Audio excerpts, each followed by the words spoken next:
Not found के अंदर अब फाइल का नाम देंगे हम लोग not found, FOUND, not found 404, ठीक है, .js। तो यहाँ पे जाएंगे, यहाँ पे लिखेंगे एक्सपोर्ट डिफॉल्ट फंक्शन, यहाँ पे लिखेंगे नॉट फाउंड 404, यहाँ पे बना दिया रिटर्न। यहाँ पे आते हैं, यहाँ पे लिखते हैं हम लोग, ठीक है, यहाँ पे लिखते हैं कंटेनर, कंटेनर ले लिया, कंटेनर के अंदर यहाँ पे ले लिया रो, रो के अंदर ले लिया यहाँ पे कॉल, कॉल के अंदर ले लिया यहाँ पे एक H1 एलिमेंट, H1 यहाँ पे लिखते हैं पेज नॉट फाउंड, ठीक है, और यहाँ पे लेते हैं क्लास नेम, यहाँ पे लेते हैं my5, ठीक है, यहाँ पे लेते हैं हम लोग क्लास नेम टेक्स्ट सेंटर, ठीक है, और इसको लिंक करेंगे कहाँ पे, कंपोनेंट बनाएंगे हम लोग लास्ट में, यहाँ पे लेंगे और यहाँ पे लगाएंगे स्टार, और यहाँ पे एलिमेंट को क्या लिखेंगे नॉट फाउंड, कंपोनेंट लग गया। कि अगर आपका कोई पाथ मैच नहीं होता है, देखिए अब यहाँ पे दिख रहा है ना, अब यहाँ पे साइन अप करते हैं SIGNUP, चल गया साइन अप पेज, बिल्कुल परफेक्ट वर्किंग है। अगर मैंने डबल P लगा दिया यहाँ पे तो पेज नॉट फाउंड, क्लियर, कुछ भी URL गलत होगा पेज नॉट फाउंड दिख जाएगा यहाँ पे, ठीक है। ये लेकिन ये जो काम हो रहा है ना, वो कहाँ काम हो रहा है, ये सारा पाथ जो मैच हो रहा है वो पाथ मैच कहाँ हो रहा है, देखो मेरा वापस ये पाथ मैच क्लाइंट के मशीन पे हो रहा है, यहाँ पे सर्वर पे कुछ नहीं हो रहा है, सर्वर पे लोड हो गया, ये सारा काम क्लाइंट के मशीन पे हो रहा है, पाथ भी मैच हो रहा है तो क्लाइंट के मशीन पे हो रहा है, क्लियर है, ठीक है।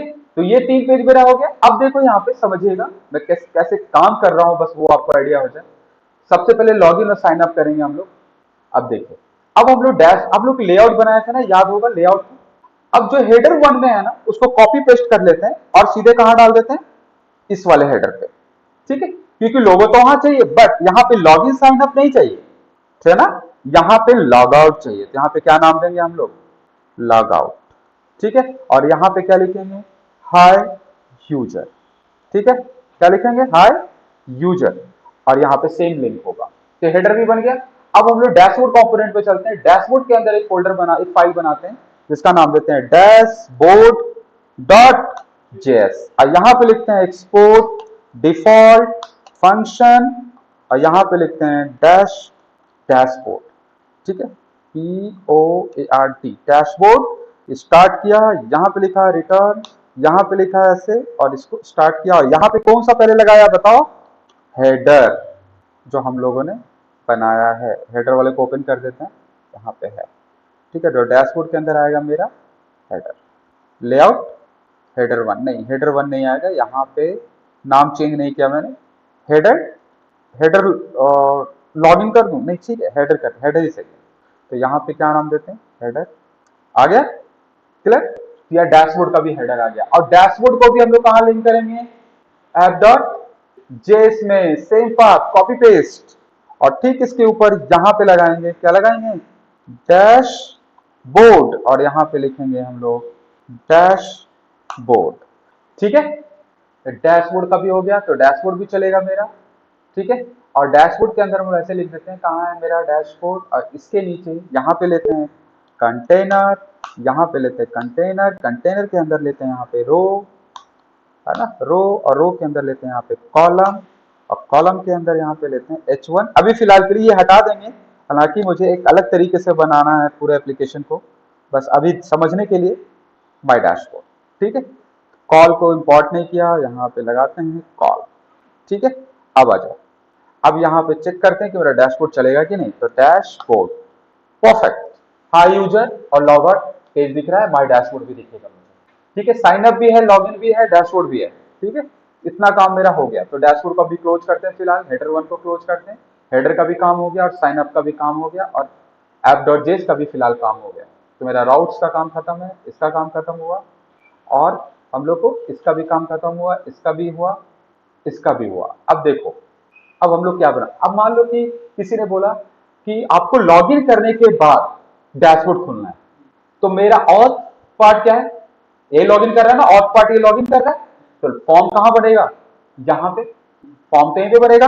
तो यहाँ पे अब फॉर्म बनाने वाले हैं कंटेनर, ये अलग डिजाइन के साथ होगा कंटेनर, अब ऐसा भी कंटेनर बना रहे हैं क्योंकि फॉर्म है यहाँ पे, तो इजीली फॉर्म ले सकते हैं क्योंकि लॉगिन पार्ट में ज्यादा कुछ होता नहीं है। अगर आपके लॉगिन पार्ट में बहुत ज्यादा कंटेंट है तो यहाँ पे भी कंपोनेंट बनाओगे छोटे छोटे और इसके अंदर यूज करोगे। ये सोच होता है बनाते समय, हर प्रोजेक्ट का अलग अलग अप्रोच होता है, वो बनाते समय आपका होगा, है ना। जैसे डैशबोर्ड के अंदर भी मैं फोल्डर बनाऊंगा, अगर डैशबोर्ड के अंदर बहुत ज्यादा कंपोनेंट यूज होगा तो। अभी देख लीजिए, अगर डैशबोर्ड के अंदर कोई कॉमन लेआउट यूज हो रहा है तो इसके लिए अपने लेआउट्स यहाँ पे बनाऊंगा कॉमन, तो जो सिर्फ डैशबोर्ड के अंदर यूज होने वाला है। ठीक है, अब यहाँ पे आ जाओ, तो एक कंटेनर ले लिया, कंटेनर के अंदर हम लोग क्या ले लिया, रो के अंदर क्या ले लिया, कॉलम। अब यहाँ पे हम लोग इंपोर्ट कर देते हैं रो को और यहाँ पे कॉल को। ठीक है, अब आ जाइए यहाँ पे, अब यहाँ पे बना रहे हैं फॉर्म, लॉगिन फॉर्म है। ठीक है, तो यहाँ पे लेते हैं हम लोग पैराग्राफ के अंदर लेते हैं इनपुट टाइप इक्वल क्या लेते हैं, टेक्स्ट ले लिया इनपुट बॉक्स। इसी तरीके से मैं एक और इनपुट बॉक्स ले रहा हूं यहाँ पे, यहाँ पे, यहाँ पे। ठीक है, इसका नेम इक्वल क्या रख दिया, यहाँ पे नेम, यहाँ पे नेम इक्वल क्या रख दिया, ईमेल। ठीक है, यहाँ पे नेम इक्वल क्या रख दिया, या फोन। ठीक है, यहाँ पे नेम इक्वल क्या रख दिया, पासवर्ड। नेम, ईमेल, फोन और पासवर्ड। ठीक है, और फाइनली एक बटन है मेरे पास इनपुट टाइप, पैराग्राफ के अंदर बटन को ले लेते हैं, यहाँ पे input type submit, submit button है, और यहाँ पे लिखा वैल्यू इक्वल रजिस्टर। क्लियर है। अब आप लिंक करेंगे कहाँ पे, हेडर 1 पे। लेआउट पे चलते हैं, हेडर 1 पे चलते हैं। पहले हेडर 1 पे आपको बताया था, यहाँ पे साइन ऑलरेडी लिंक किया हुआ है मैंने, देखो यहाँ पे। अब साइन अप पे चलते हैं, ये तो लॉगिन हो गया, कोई भी कंपोनेंट लॉगिन पे चलिए आप, लॉगिन, लॉगिन का कोई पाथ नहीं है, नहीं स्टार, नहीं नहीं नहीं, लॉगिन का पाथ नहीं है, एक चिकन, लॉगिन मेरा होम पेज है, डिफॉल्ट पेज लॉगिन है। अब देखो यहाँ पे आ गया ना, अब साइन अप पे जाऊं, बिल्कुल साइन अप खुल गया ये। ठीक है, लॉगिन पे जाएं, बिल्कुल होम पेज पे आ गया, देखो सारा लिंक मैच हो रहा है, लॉगिन पे लॉगिन खुल रहा है, साइन अप पे साइन अप खुल रहा है। ठीक है, अब यहाँ पे क्या है, अपना फील्ड के नाम डालने हैं। अब देखो, अब आपका ये फॉर्म है, ये लॉगिन फॉर्म दिख रहा है, अब इंपॉर्टेंट पार्ट स्टार्ट हो रहा है, ध्यान से समझिएगा। ये लॉगिन का फॉर्म है, अब आता है एपीआई का पार्ट, जो सबसे मोस्ट इंपॉर्टेंट है। अब यहां पे हम लोग एपीआई का कोड लिखेंगे, export const login API. Async function बना रहे हैं, इसको स्टार्ट करते हैं, login API export const sign up API equal async function बना रहे हैं, यहां पे ऐसे ऐसे, यहां पे फॉर्म डेटा, यहां से डेटा आएगा, इसको रिसीव करेंगे, यहां पे अवेट के साथ प्रोमिसेस से का कॉल होगा, फेच एपीआई कॉल होगा। फेच एक एपीआई है जो यूआरएल को हिट करने के लिए काम करते हैं, लेकिन यहां पे लिखेंगे, यहाँ पे एपीआई बेस यूआरएल, दिख गया, जो मेरा बेस यूआरएल था वो आ गया। सर यहाँ पे बैकटिक लगा दीजिएगा डॉलर साइन के साथ, ऐसे यहाँ पे लगाइएगा, ऐसे backtick time sign, API base URL पे चलते हैं। पहले यूआरएल को खोलते हैं, यहाँ से कांस्टेंट में मेरा यूआरएल है, ये यूआरएल खुला, बेस यूआरएल में ऑलरेडी 3002 लगा हुआ है। अब यहाँ पे आपको साइन अप करवाना है ना, तो यहाँ पे लिखेंगे डॉलर राउट, राउट फाइल है मेरा, देखिए क्या नाम है, राउट, ROUTE, लेकिन राउट्स को ओपन करवाना पड़ेगा, वो सजेशन मुझे नहीं मिल रहा है, यहां से ओपन करवाइए, यहां पे लिखना है, अब लिखना है राउट, ROUTE, मिल गया, राउट डॉट किसका, साइन अप का यूआरएल। ठीक है, ये मेरा कॉल होगा, या अवेट का मतलब, ये एसिंग फंक्शन है तभी उसके अंदर अवेट लगा होता है, ये तब तक जब तक कि रिस्पॉन्स नहीं कर देता। ठीक है, जब तक रिस्पॉन्स नहीं कर देता तब तक, और यहां पे लिखेंगे रिटर्न, और यहां पे लिखेंगे अवेट res डॉट जेसन में रिस्पॉन्स करेगा, ये साइन अप एपीआई को कॉल करेगा, मेरे एपीआई कॉल होगा और साइन अप एपीआई को रिस्पॉन्स करेगा। ठीक है, एक चीज और, यहां पे देखो, यहां पे ले रहे हैं एक कॉन्स्ट हेडर, क्योंकि जब भी ये जाएगा तो किस में जाएगा, देखिए इसका दूसरा पैरामीटर जो होता है ना, एफएचएपीआई का दूसरा पैरामीटर है एक ऑब्जेक्ट, जिसमें सबसे पहले पास करेंगे मेथड। मेथड क्या होगा इसका, पोस्ट।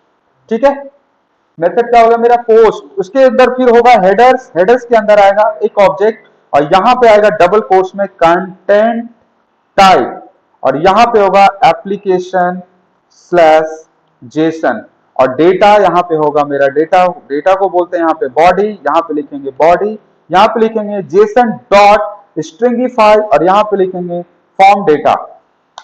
ठीक है, मेरा एपीआई सेट हो गया, साइन अप का एपीआई बन गया। अब इसको करेंगे कि साइन अप के एपीआई बना के अब करेंगे क्या, अब साइन अप के एपीआई करेंगे हम लोग, साइन अप वाले फाइल पे चलेंगे और यहाँ पे जो साइन अप का, अच्छा लॉगिन पे हमने फॉर्म डाल दिया तो फॉर्म उठा के मुझे हम लोग यहाँ डालना पड़ेगा। ठीक है, ये फॉर्म पूरा उठाएंगे और लॉगिन का, लॉगिन नहीं साइन अप पे डालेंगे इस फॉर्म को। ठीक है, तो यहाँ पे ऐसे डाल दे देंगे। ठीक है, और यहाँ पे ले लेंगे कंटेनर, एक सेकेंड समझ जाइएगा, कंटेनर, कंटेनर होगा यहाँ पे, कंटेनर के अंदर आएगा पूरा ये फॉर्म। ठीक है, यहाँ पे आएगा मेरा रो, रो के अंदर आएगा मेरा ये पूरा पार्ट। ठीक है, रो के अंदर आएगा कॉल, कॉल और कॉल पूरा का पूरा आएगा मेरा कॉल, क्योंकि मैंने लॉगिन पे लिख दिया था फॉर्म, क्योंकि लॉगिन का फॉर्म नहीं था, वो साइन अप का फॉर्म था। ठीक है ना, तो यहाँ पे मेरा कॉल हो गया। अब इसको मैं एक बार फॉर्मेट डॉक्यूमेंट कर देता हूँ। ठीक है, बस हो गया, देखो ये हो गया। अब यहाँ पे जब रजिस्टर पे आप क्लिक करोगे तो आपको पता है ऑन सबमिट कॉल होता है, ऑन सबमिट, हाँ बता वो ऑन सबमिट, और यहाँ पे क्या कॉल करेंगे, हैंडल सबमिट को कॉल करेंगे। ये मेरा फंक्शन होगा, हैंडल सबमिट कहां बनेगा, यहाँ पे कॉन्स्ट हैंडल सबमिट, ये बनेगा। यहाँ पे एसिंग फंक्शन होगा।